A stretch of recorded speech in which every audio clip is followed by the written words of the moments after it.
Hallelujah.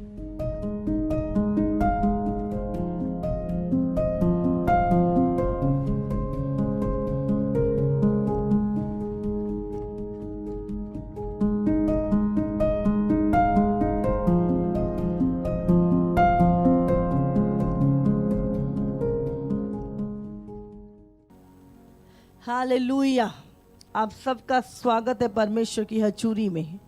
मैं चाहती हूँ अपनी बाइबल को लेकर बैठें और हम वचन को पढ़ेंगे इस समय। मत्ती की किताब 5:18।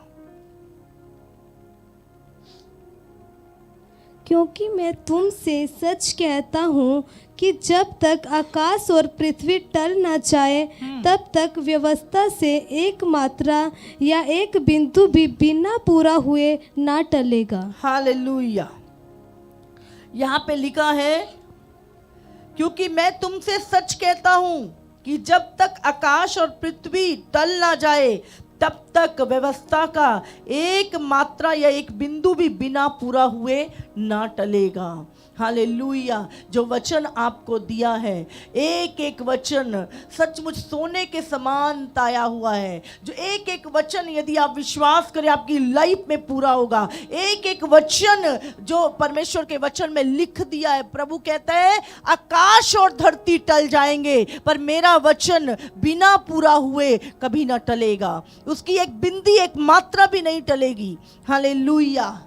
परमेश्वर ने, अगर आप उत्पत्ति से देखें, परमेश्वर ने जो कुछ बोला, जो कुछ पहले आदम को बोला वो पूरा हुआ। समय समय पर परमेश्वर ने इब्राहिम को बोला मैं तुझे कनान में लेके जाऊंगा, तू जातियों का मूल पिता होगा, वो भविष्यवाणी पूरी हुई। परमेश्वर ने यूसुफ को बोला तू अपने भाइयों के ऊपर राज करेगा, वो मिस्र का प्रधानमंत्री बनाया गया। पर मैं जो परमेश्वर ने अपने वचन में बोला, परमेश्वर ने बोला इब्राहिम तेरे पुत्र होगा, और उसके वो पुत्र हुआ 99 ईयर की एज में। परमेश्वर अपने वायदों को भूलता नहीं है। जो परमेश्वर के मुंह से एक बार निकल गया वो वचन हमारे जीवन में पूरा होता है। परमेश्वर ने कहा स्त्री का वंश शैतान के वंश को, सर्प के वंश को कुचलेगा। और बाइबल कहती है यशायाह में भविष्यवाणी हुई कि कुंवारी गर्भवती होगी और उसके पुत्र पैदा होगा और वो लोगों को उनके पापों से छुड़ाएगा। उसका नाम इम्मानुएल होगा। और परमेश्वर ने कहा उसके कोड़े खाने से तुम चंगे हो जाओगे।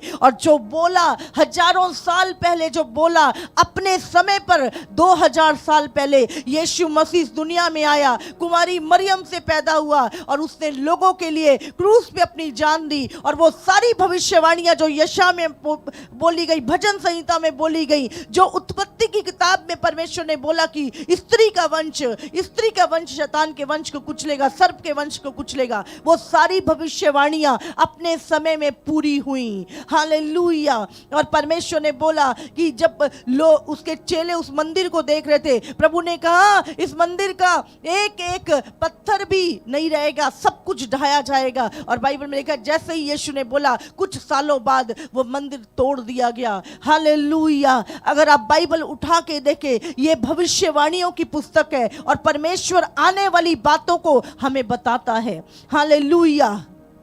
और मैंने बोला जो वचन को ठट्ठों में उड़ाएगा परमेश्वर उसको ठट्ठों में उड़ाएगा। जो वचन को नहीं मानता, प्रभु कहता है मैं उसे नहीं मानता। हालेलुया। अगर आप प्रभु के वचन पे कान लगाए हुए हैं, प्रभु का आदर करते हैं, सम्मान करते हैं, उसके वचन की रिस्पेक्ट करते हैं कि जो बोला है वो होगा, और आप आज्ञाओं को मानते हैं, आप प्रभु का वचन सुन के थरथराते हैं, परमेश्वर मैं आपको बोल रही हूँ सब कुछ जो लिखा है वो पूरा होगा यीशु मसीह के नाम से। क्योंकि एक भी भविष्यवाणी ऐसी नहीं है जो पूरी ना हुई हो। हालेलुया। और अब जो आने वाले समय में परमेश्वर का वचन कहता है, अगर हम पढ़ें प्रेरितों के काम उसका 1:11, हालेलुया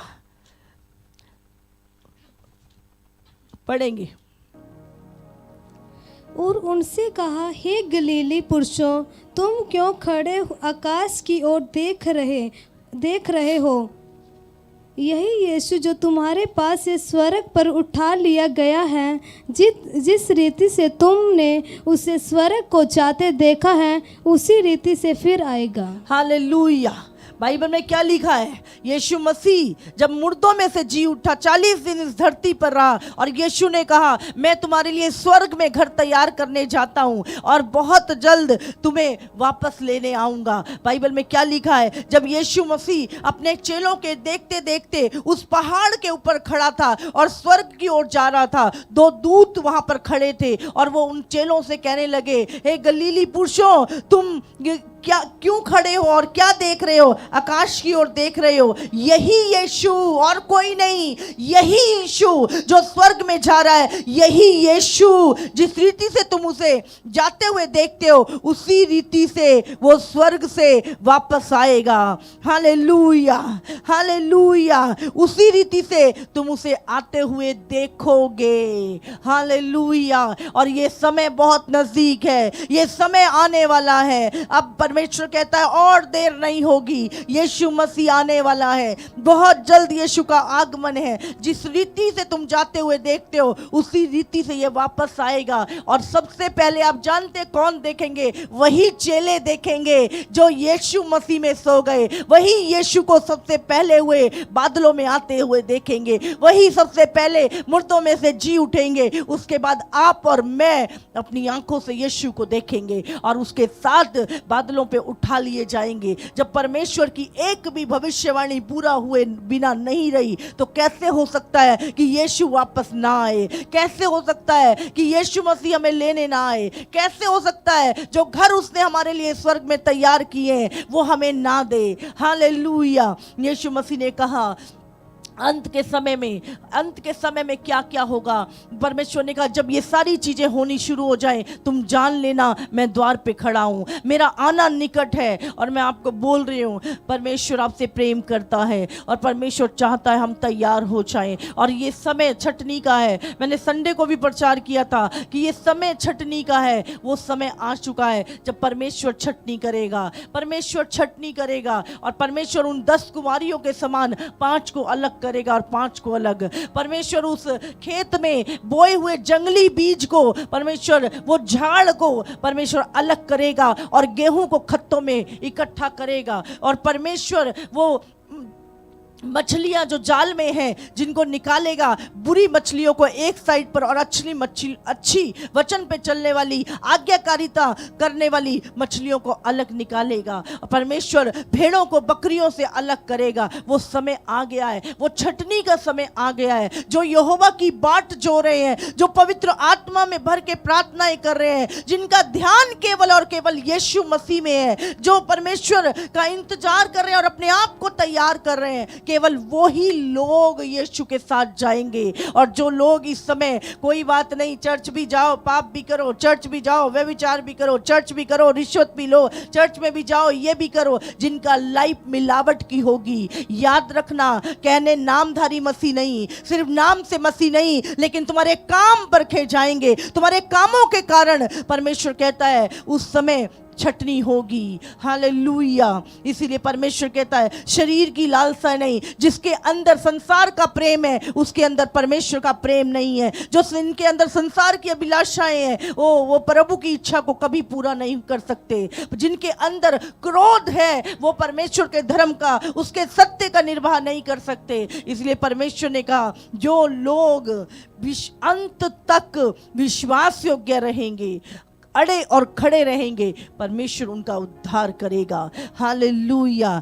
सचमुच कहता ना, जब कोई घंटी बजती है, कोई सायरन बजता है और लोग अलर्ट हो जाते हैं, इसी तरह ये समय है, परमेश्वर कह रहा है तैयारी का, ये समय है छटनी का। और इन दिनों में मैं बता रही हूँ बहुत सारे लोग अपने ईमान से गिर जाएंगे, जिनके जो अभिलाषाओं के पीछे हैं वो गिर जाएंगे। कोई उसमें हैरान मत होना, अरे वो तो इतना बड़ा लीडर था, अरे वो तो इतना बड़ा विश्वासी था, अरे वो तो बहुत ही आत्मिक था। तो चिंता मत कीजिए, प्रभु अब अलग अलग करने जा रहा है। परमेश्वर भेड़ों को बकरियों से अलग करने जा रहा है। दिखावे वाली धोखे ढोंगपन परमेश्वर अलग करने जा रहा है। अब जो तैयार है, जो पवित्र आत्मा के द्वारा तैयारी कर रहे हैं, जिनका ध्यान 100% खुदा की ओर लगा है, अब वो समय आ चुका है, समय आ चुका है। प्रभु आपसे प्रेम करता है, इसीलिए आज परमेश्वर चाहता है हम अपने आप को तैयार करें। अब हमारा फोकस परमेश्वर होना चाहिए, हमारी आंखें हमारे उद्धारकर्ता की ओर होनी चाहिए, हमारी आंखें हमारे विश्वास के कर्ता की ओर होनी चाहिए। हालेलुया। अगर परमेश्वर को छोड़कर आपकी आंखें इधर उधर हैं, ध्यान रखें। बाइबल कहती है कठिन है वो रास्ता, मुश्किल है वो रास्ता जो जीवन की ओर जाता है, और बहुत थोड़े हैं जो उसमें प्रवेश करेंगे। वो कठिन रास्ता, वो नैरो है, वो छोटा है, वो कठिन है, इधर भी खाई है उधर भी खाई है, और उस रास्ते में डिस्ट्रैक्शन बहुत है। आपको चलना है, आपको, अगर आपका फोकस प्रभु होगा, आपकी आंखें नीचे होंगी, आप अपने चरवाहे की ओर देखते रहोगे, अगर आपका फोकस आपके परमेश्वर की ओर होगा और आप नीचे गर्दन झुका के परमेश्वर के सामने चलोगे, आप पहुंच जाओगे। लेकिन जैसी आप गर्दन उठाकर इस खाई में, अरे ये चमक दमक, ये सोना, ये चांदी, ये पैसा, ये शोहरत, ये चीजें, जब आप अपनी आंखें उन चीजों के ऊपर लगाओगे, मैं आपको बोल रही हूं, बुरी नहीं है चीजें, लेकिन अगर वो परमेश्वर से, वो लालच आपके सामने आए कि आप परमेश्वर से दूर हो जाओ, तो वो डिस्ट्रैक्शन है, वो आपको प्रभु से दूर कर रही हैं चीजें, और आएंगी चीजें सामने। शैतान इधर जाएगा कि आप एकदम से ऊपर देखें और खाई में गिरे, परमेश्वर इधर से कुछ दिखाएगा ताकि आपका फोकस हटे, आप सामने की ओर देखना हट के जब इधर देखें तो आप खाई में गिर जाएं। और उसके बाद मैं आपको बोल रही, आपको लगता है कि उठना, मैं आपको बोल, उठना बहुत कठिन है। दोबारा से अपनी दौड़ को शुरू करना आसान नहीं है, बहुत मुश्किल है। जब परमेश्वर सब कुछ इजराइली देखते हुए, परमेश्वर के चमत्कारों को देखते हुए, परमेश्वर की सामर्थ के कामों को देखते हुए, रोज प्रभु के द्वारा दिया गया मन्ना खाते हुए, चट्टानों से पानी पीते हुए, फिरौन के उन दंडों को भूल गए वो परमेश्वर को, और कुड़कुड़ाने लगे प्रभु के प्रति, क्योंकि उनकी अभिलाषा, इच्छाएं, वो मिश्र, वो संसार की चीजें उनके अंदर से निकली नहीं थी और नाश होते गए। मैं आपको बताना चाहती हूँ, हम यीशु मसीह के पास कुछ चीज़ों के लिए आए जरूर थे, लेकिन आज हम उन चीज़ों के लिए प्रभु के पास नहीं हैं। आज हम यीशु से प्रेम करते हैं, आज हम जान चुके हैं यीशु मसीह ने हमारे लिए क्या किया है, वो हमसे कितना बेहद प्रेम करता है, और वो नहीं चाहता हम नरक की गहराइयों में गिरें। इसीलिए उसने हमें वचन दिया, हमें रास्ता दिया, हमें मार्ग दिया, हमें जीवन दिया, और पवित्र आत्मा दिया, अपने लहू की सुरक्षा दी, और हमें वो हर समय गाइड करता है ताकि हम उस रास्ते से भटके ना, हम उस चौड़े रास्ते में ना चले जाएं जो नरक की ओर जाता है। Hallelujah, hallelujah. प्रतिदिन अपने जीवन को एक सवाल पूछें, क्या प्रभु मुझसे खुश है? क्या प्रभु मेरे चाल चलन से खुश है? क्या परमेश्वर मेरी बातों से खुश है? क्या प्रभु मेरी संगति से खुश है? क्या प्रभु मेरी प्रार्थना से खुश है? पूछें डेली अपने आप से, क्या मैं छोटी से छोटी आज्ञाओं पे चल रहा हूं? डेली जब आप अपने ऊपर फोकस करेंगे, आप फोकस ये नहीं करेंगे कि आप क्या है, आप ये फोकस करेंगे, क्या प्रभु तू मुझसे खुश है? हालेलुया। एक वचन और पढ़ेंगे, भजन संहिता 119 उसका 89 हम पढ़ेंगे। हालेलुया। रीबा सांदराबा से री खेले बे शिखराबा सोंदोरोवो रीमांदरा बाशिंद्रिया बासे ओ री खाला बाशिंदरा बासो री बाबा बाबा रे। तेरा वचन आकाश में सदा तक स्थिर रहता है। हाँ, परमेश्वर तेरा वचन आकाश में सदा तक स्थिर रहता है। परमेश्वर का वचन आकाश में सदा के लिए, एक दिन के लिए नहीं है, सदा के लिए स्थिर रहता है। यिर्मयाह 1:12। होली स्पिरिट। तब यहोवा ने मुझसे कहा, तुझे ठीक दिखाई पड़ता है क्योंकि मैं अपने वचन को पूरा करने के लिए जागृत हूँ।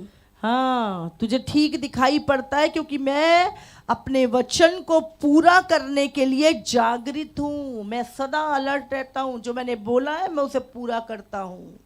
हालेलुया। वो परमेश्वर भूलता नहीं है। याकूब 1:22। परंतु वचन पर चलने वाले बनो और केवल सुनने वाले ही नहीं जो अपने आप को धोखा देते हैं। क्योंकि जो कोई वचन का सुनने वाला हो और उस पर चलने वाला ना हो तो वो उस मनुष्य के समान है जो अपना स्वाभाविक मुंह दर्पण में देखता है और इसलिए कि वो अपने आप को देखकर चला जाता और तुरंत भूल जाता है कि मैं कैसा था। पर जो व्यक्ति स्वतंत्रता की सिद्ध व्यवस्था पर ध्यान करता रहता है वो अपने काम में इसलिए आशीष पाएगा कि सुनकर भूलता नहीं पर वैसा ही काम करता है। कितने लोगों को समझ में आ रहा है? प्रभु कहता है जो वचन को सुनने वाला। हम पहले सोचते थे सुनने से ही हम धर्मी बन जाएंगे, है ना। हम बहुत सारी कथाएं सुना करते थे, हम बहुत सारी चीज़ें, और हमें सोचता है बस हम सुन लिया ना हम इसी से धर्मी बन गए। सुनने से ही कहते थे धर्मी बन जाएंगे, पर प्रभु यहाँ पे कुछ और कह रहा है, क्योंकि प्रभु के सिद्धांत अलग हैं। प्रभु कहता है सिर्फ सुनने वाले नहीं पर चलने वाले बनो। सुनने वाला अपने आप को धोखा देता है, लेकिन जो चलने वाला है वो इसलिए आशीष पाएगा क्योंकि उसने परमेश्वर के वचन को सुनकर उस पे ध्यान लगाया और उस काम को किया, इसलिए वो व्यक्ति आशीष पाएगा।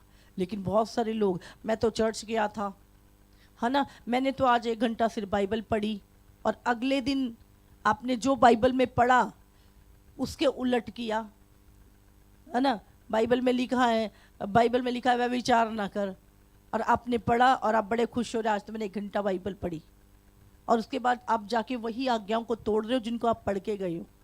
तो ये पढ़ना आपको धर्मी नहीं बनाएगा, लेकिन जो आप पढ़ के गए, आपने अपने ऊपर अंकुश लगाया, आपने अपने ऊपर वचन को ध्यान लगाया और आपने कहा नहीं मैं ये नहीं करूँगा। हालेलुया। इसलिए प्रभु का वचन सुनना और उस पर चलना ही आपको आशीषित करता है। सुनने वाले अपने आप को धोखा देते हैं। हालेलुया।